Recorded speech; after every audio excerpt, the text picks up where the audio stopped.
اور مزید طاقتور بنانا چاہتے ہو تو رات کو کھجور دودھ میں بھگو دو, صبح کھا لو.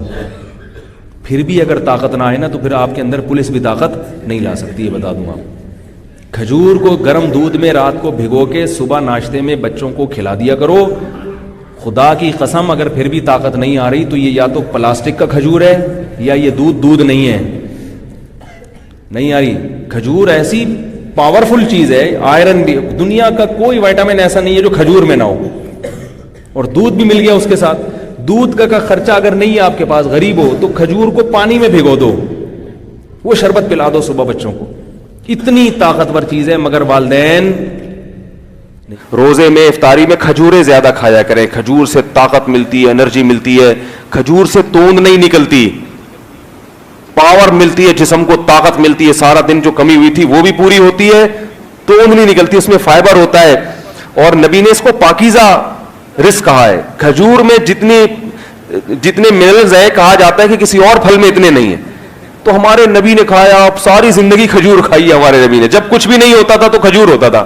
40 دن کھجور اور پانی پہ چلتے تھے نبی صلی اللہ علیہ وسلم. پھر بھی کیسی بہترین صحت تھی کہ نہیں تھی. ایسی بہترین صحت کہ ایک صحابی صحیح بخاری میں بیان کر رہے ہیں کہ نبی صلی اللہ علیہ وسلم سفر میں اپنی 9 بیویوں کے ساتھ تھے. بات بظاہر حیا کے خلاف ہے لیکن اب حدیث میں ہے تو میں بیان کر رہا ہوں. فرمایا کہ ایک رات میں 9 زوجہ کے پاس آپ صلی اللہ علیہ وسلم نے چکر لگایا. تو صحابی نے کہا کیا یہ ممکن ہے کسی مرد کے لیے؟ تو فرماتے ہیں کہ اللہ نے ہمارے نبی کو 40 مردوں کے برابر قوت دی تھی. تو یہ تو ایک اللہ کی طرف سے بھی, لیکن خوراک کیا تھی؟ کھجور. چہرے پہ رونق آتی ہے, سرخ ہو جاتا ہے چہرہ. بچوں کو کھجور نہیں کھلا رہے, اور کھجور ایسے کھاتے ہیں کہ میرا دل چاہتا ہے یار یہ بھی چھوڑ دو, نہیں کھاؤ, یہ ناشکری ہے. نبی نے فرمایا جس گھر میں کھجور ہے وہ گھر والے بھوکے نہیں ہیں. یعنی گھر میں ہر وقت کھجور ہونی چاہیے. تو افطاری میں تو تمیز سے پیٹ بھر کے کھا لو, وہ بھی بس ایک یوں کر کے سنت پوری کرنے کے لیے اتنی سی, وہ بھی 10 دفعہ دیکھیں گے اس کا یہاں سے چھلکا اتارا, یوں اٹھارا, یوں دیکھا, یہ چکھا, ہو گئے بے سنت. پھر آ گئے پکوڑے پہ ڈائریکٹ. اور یہ جو آلو کے سموسے ہو رہے ہیں, ان میں سموسوں کے پتہ نہیں یہ لوگ چھلکے دھوتے بھی ہیں وہ آلو کے, وہی مٹی والے. آلو کے چھلکے میں اتنی مٹی ہوتی ہے, وہ دھلتی کہاں ہے اتنے آرام سے. وہ تو گھر کی خواتین بیچاری چھلکے اتار کے, وہ تو ایسے ہی چل رہا ہے, ایسا گٹر کا وہ ٹھوس رہے ہیں. کھائیں سموسے, میں منع نہیں کر رہا, ہم بھی کھاتے ہیں, ایک آدھ ہم بھی کھا لے, زیادہ نہیں کھاتے.